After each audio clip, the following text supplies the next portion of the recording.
Hello friends, today we will discuss about elite theory of power. So let us start now.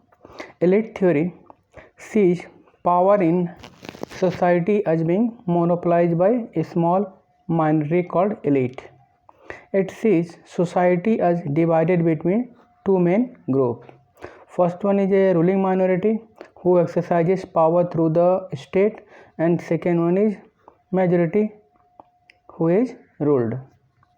Elite theory sees Marxism as ideology rather than an objective analysis of society. Now, classical elite theory, that is very famous. Two Italian sociologists first developed the elite theory. So, first one is G. Mosca. He wrote the book The Ruling Class.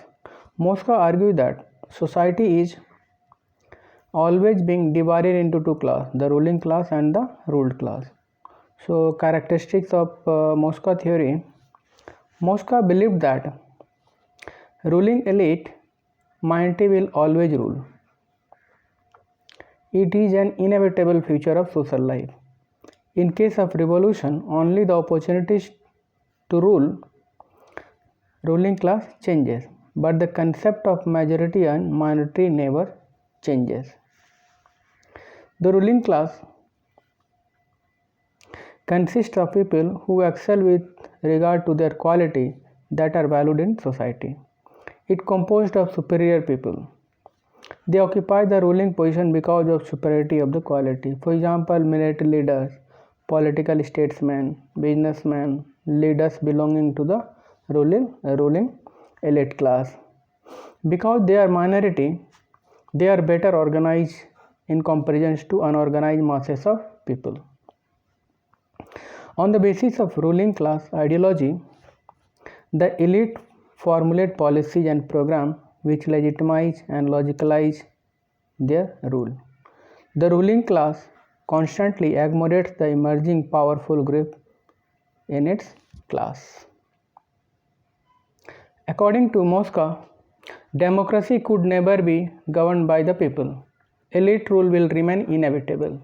Masses, that is majority class, lack the capacity to self-government and require the leadership and guidance of an elite. Now, Wilfred Pareto, father of classical elite theory. So, what he did, he divided the nature of ruling class into two categories. First one is lion, that is that symbolizes brave, powerful, and radical thinking. And second category of people, fox, which symbolizes the use of those people who use tricks rather than power, and those who are clever and stick to diplomacy. According to Pareto, history of ruling is graveyard of aristocracy, lions and foxes.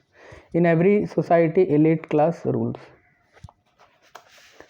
Pareto places particular emphasis on psychological characteristics as the basis of elite rule. According to Pareto, the political history of the world is marked by the circulation of two groups of elite, lions and foxes.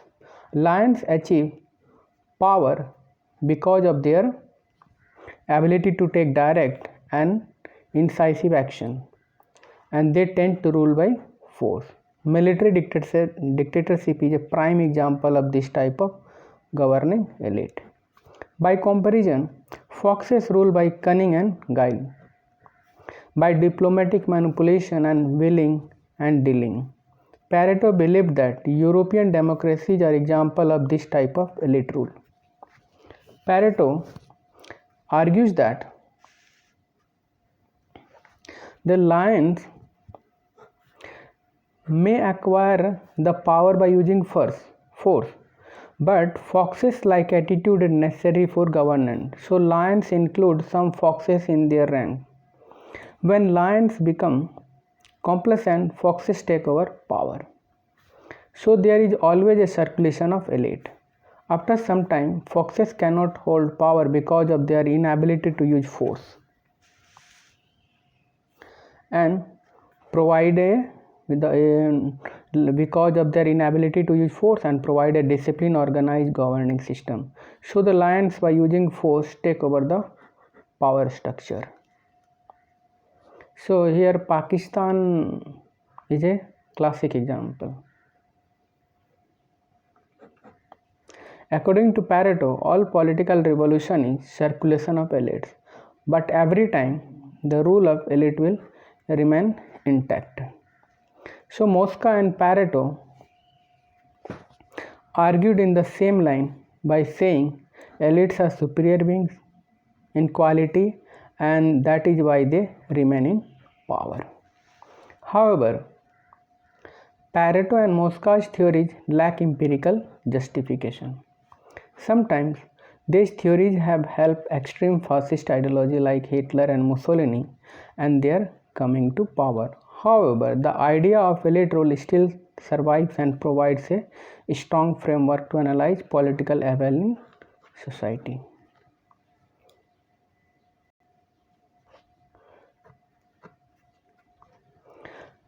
Whereas history of Marx ultimately leads to and ends with communist utopia, history to Pareto is a never-ending circulation of elites. History will always be graveyard of aristocracies. Pareto dismisses the difference between political systems such as Western democracies, communist single-party state, fascist dictatorship, and feudal monarchies, as all are essentially examples of elite rule. Now, what is criticism of Pareto? Pareto fails to provide a method of measuring and distinguishing between supposedly superior qualities of elite. He simply assumed that qualities of the elite are superior to those of masses. So we can add more points on critical evaluation of Pareto and Mosca. Now let us see what is Mosca Mosca versus Pareto viewpoint. Unlike Pareto, who believed that the qualities required for elite rule were the same for all time, Mosca argued that they varied from time to time and from society to society. For example, in some society, courage and bravery in battle provides access to elite class. In others, the skills and capacity to acquire wealth. Pareto saw modern democracies are merely another form of elite domination.